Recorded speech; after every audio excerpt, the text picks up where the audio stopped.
Record. Okay. So I'm going to actually give me 1 second if I can pause the recording for a sec on my end, only because I'm doing the prepping for the Facebook stream. Yeah.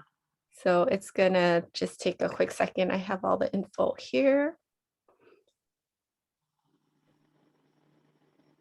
The reason why I can't prep this part beforehand is because to live stream, I don't know if you stream, to live stream, it only gives us a certain amount of minutes to prepare this part. If we take too long, it kicks us off. So, Yeah, I uh, just did the first stream to Facebook last week. oh, yay. Okay. Did I catch that one? I was, okay. Maybe. Let's see. Let me just go ahead and do this. Okay, and I'm going to tag you.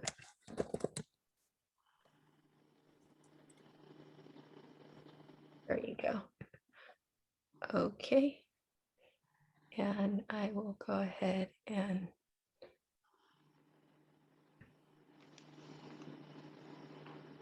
great.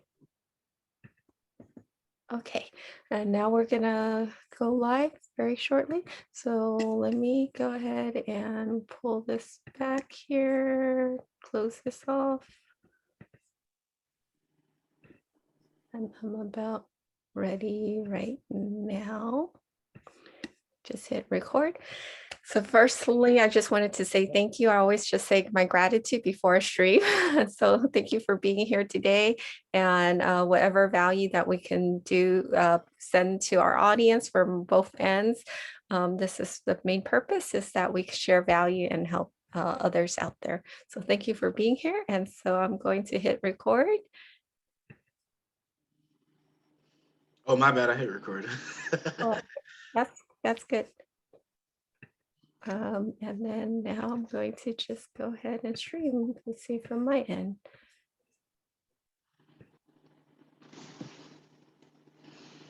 Okay, ready? It is.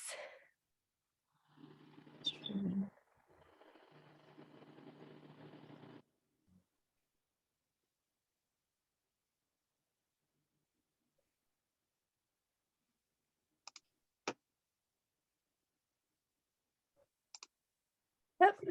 So who here is excited about today's guest, which is, I have a special guest today, and he is local to me. This is Trevor Ramos. Anyone here as a parent out there, or maybe even an auntie or uncle, or working in for schools and just having this information to support those kids around us to be able to get some money for college, some free money for college. So today's topic is how to get free money for college. If you're excited about that, you can comment in me in the chat, and we can know that you are here with us. We have people here. Hi, Monye, how are you? He says me because Monye supports a lot of kids. He's amazing, amazing person. He definitely is someone who can benefit from this information, because he's always like he's building a school, actually.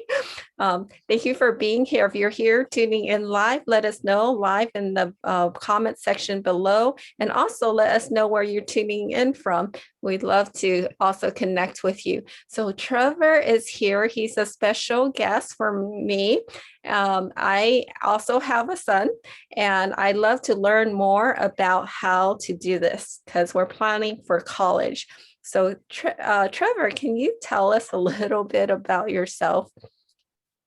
Yeah, so my name's Trevor Ramos. I'm the author of How to Get Free Money for College, and I help parents and families with 9th, 10th, and 11th graders get scholarships and grants to expensive universities. I also work with community college students to transfer to private and public universities.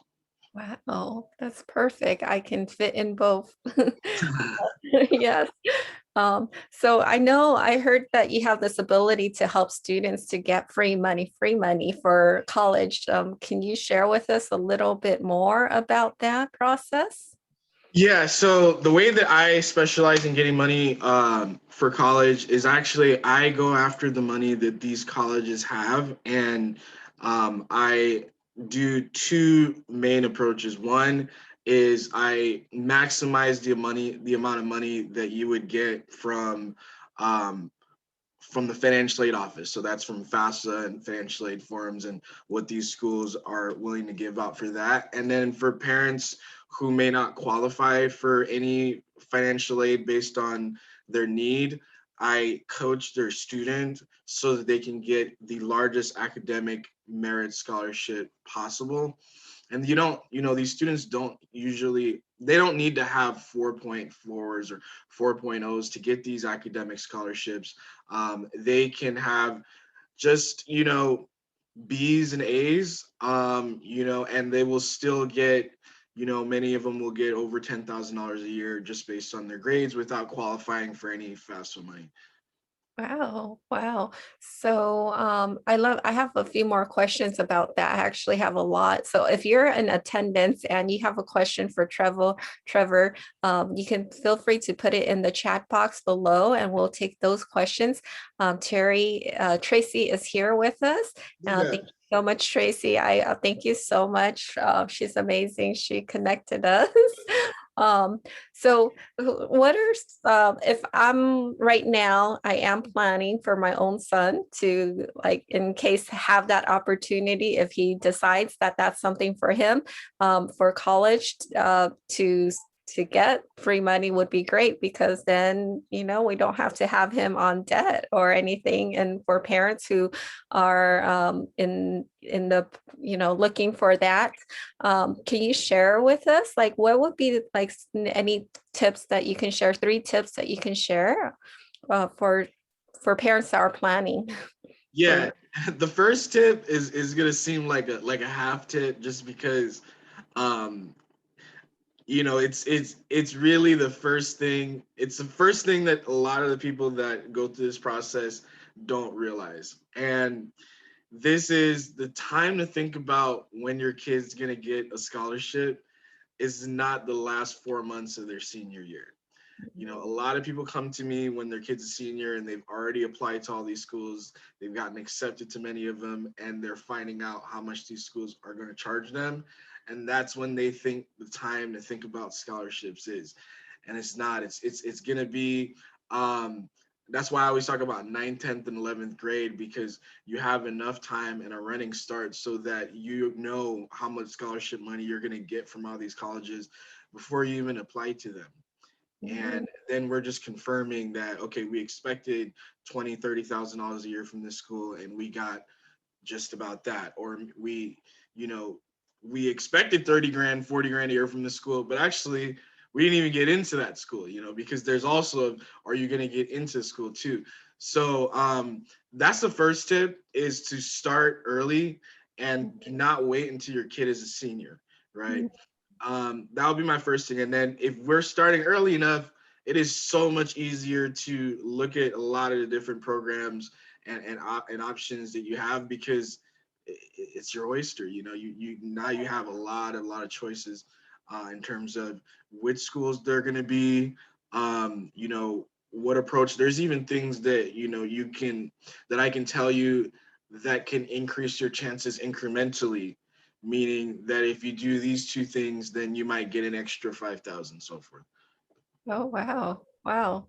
Those are good. So as far as like how like any examples that you have of maybe success stories that you're happy to share that people you worked with? Uh-huh. Sure. I like to work with twins. So I had twins that I worked with that were both accepted to Columbia University, Mhm. which is an Ivy League school. And they both received 42 grand a year in Wow. grants. And Wow. this is a family who, definitely makes over six figures. And actually, in that situation, these kids were pulled off the wait list. So that's kind of rare too. They were put on the wait list at Columbia and they were going to go to UC Berkeley. And then right at the last minute, they were pulled off the wait list at UC at Columbia and offered, that amount of money. So Wow. yeah, that's one. I just another one I just had is a student who they were pretty picky about the school that they were going to send their student to because he had some learning differences and they wanted to make sure that they sent their kid to a school that wasn't just all about exams and it was more about discussion and project learning. Mhm. And that student got a scholarship from all but one school that they applied to. So they applied to about, I want to say, 14 schools, and there's only one that didn't give them a scholarship, and the one that they chose gave them a full ride. That was worth $38,000 per year. This is to go to High Point University, and the student also uh, gets to stay an extra year to get a master's degree tuition free. Oh, wow. That's amazing. That's awesome. Yeah, and Yeah. they're just hysterical when they call me. It's Yeah, that's awesome. Like that is something that when you go into college, you have one less thing to worry about when you do that. Yeah, that's amazing. So I'm going to go ahead and also thank our audience here and Tracy and Wilmer. Wilmer also does work with this piece of education, educating he in the financial education world. So love that he tuned in with us. You guys might want to connect. He's also in California. So Trevor, do you have any like other thoughts or anything you like to share? As because we still have some time too. okay. Yeah. Well, so what are my thoughts? I'm very much about plan. Like I said, I'm very strategic. I think ahead. I do like to like say for instance, if somebody wants to go to Stanford or somebody wants to go to Columbia or a highly selective college. Um, the two things is they either have to have accomplished a lot in high school before they met me, and then I'm just telling them like, hey, all right, well, we can get into these schools. These are the schools they can give you a half scholarship or full scholarship. Um, and then it's just going to be your pick in terms of which school you want to go to. But I also do work with students in the ninth grade, in the 10th grade, and in the 11th grade. And what I do is I coach them, on a periodic basis, so that I know by the time they are seniors, their resume is so solid that there's no way they're not at least getting into, UC Santa Barbara. There's no way they're not at least getting, a scholarship to Pepperdine and stuff like that. That's And so good. that's what I really mean when I say starting early, Mhm. is that you can actually have enough time so that if you're just following the steps and they're stretched out long enough to where they're not, something you have to do in 1 month or in one weekend, Mhm. and all of a sudden you qualify for these schools and these scholarships. Mhm. Um, I also wanted to check in here. Dr. Monica Mallet is here with us. She also has a teenager. And so if you have any questions for us, feel free to also comment below and we'll take your questions. As I also have questions, if that's okay, since I have a son too. So is it all based on grades or are there scholarships that people can get if it was not, are there scholarships that are not grade related? Yeah. Yes. There are scholarships. They're not grade related. Let me. Um, So yeah, so I mean, there's scholarships for students who can debate well. There's scholarships for students who have an artistic ability. There are scholarships for students. Your grades. say if you're applying to a school where the average grade point average is a 3.3, if you're at a 3.4, you're going to get a scholarship if that school gives it out. So, that's why I say, you might be thinking that I'm just talking about valedictorians, but it's all relative. If your grade point average is just a little bit higher than most schools, and I think it would be helpful if I told you my story. So I had a 2.8 GPA in high school, and I played football and I ran track, and I thought I was gonna get a scholarship by playing sports. I played football, but basically I was too short and not heavy enough to get a scholarship to a Division I school that would give me a lot of money to play the sport. So didn't I knew I couldn't do that, and then I sat in my counselor's office and I showed them all the schools that I wanted to go to, and they basically had to break it to me that my grades with having a 2.8 GPA, that the only schools that were really going to be an option for me were going to be community colleges. And if I had a huge wake up call and got my grades up, that I could go to a couple of Cal State universities. They also told me that some of the private schools like Georgetown and all these schools that I was looking at were, if I were to get in, would be so expensive that it probably wouldn't be realistic, right? So that was a wake up call for me, and I actually ended up quitting the football team like a few months after that, and the track team, and just focused 100% on my grades. And I came across a book that showed me how to study and what I was doing wrong when I was taking notes and when I was, communicating with my teachers and, checking up on my grades. And then the senior year, I ended up getting a 4.3 grade point average. And even though my cumulative GPA, like over 4 years, was not pretty, I still sent a lot of schools I applied to my report card, or my progress report. It wasn't even my report card, my progress report for my senior year. And that ended up tipping the scale for me on some of these colleges. So a lot of the times I teach students who, they may be getting a 3.0, or like a 2.7, and then I'll work with them for a year, and all of a sudden they're getting the same grades taking AP classes and honors classes, because you can just show them how to. I don't think the grades that you get has a lot to do with your intelligence. It has more to do with your organization skills, your work habits, your attitude, and your relationship to the teacher. Yeah, yeah, you're absolutely right. I'm also a teacher, so yes, students who actually show up and they show interest, and they show up for office hours like that, has also some weight. So, Trevor, how do people find out more about you? Yeah. So if we have a second, I Yeah. forgot to tell you the rest part. So yeah, I got the 4.3 and all that, and that's how I got into Boston University. Like, I also ended up talking to the admissions counselor and keep in contact with them, and he told me what school to apply to at Boston University that would have the highest likelihood of me getting in.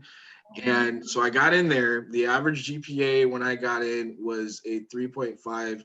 I ended up with like a 3.1, I think, when you average it all out. Um, and I got 95% of it covered with grants and financial aid, right? Oh, So I actually got the most money in my class at Boston University. oh, I don't know anyone that went to the school at the same time as I did that got as much money as I did, even though I had one of the lowest grade point averages, because mhm. I got my money based off of need. That was a school that was going to give me all the money that I needed if I could just get in. So yeah, and at my high school, I was one of the only students who got a scholarship that large that didn't play a sport. Wow. It was totally academic and things like that. So yeah, and that's what I do, and that's what I do for people. How do you find out about me? You could just Google Trevor Ramos college funding. You'll find me that way. You can find my website, collegefundingremedies.com, collegefundingremedies.com, and that takes you to the website.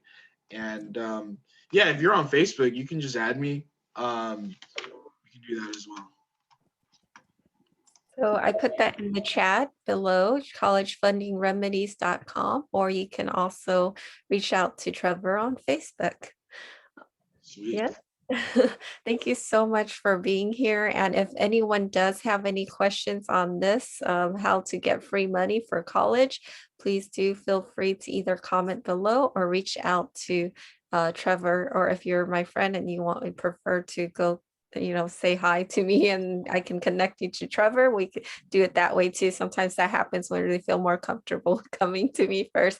And if you found this of value, please feel free to spread the love, sprinkle it anywhere, share it anywhere that you like. And if you have a friend or a neighbor or anyone who has a child, I preferably in 9th, 10th, or 11th grade. Or you said you also work with community college students, Yeah, right? yeah. I helped a community college student get into UC Berkeley this year, so Nice. I can work with those as well. Nice. Well, I have a lot of students. Maybe you can speak if we'll chat more about that. That think would be a great value to students who are, looking at transferring to. Sounds good.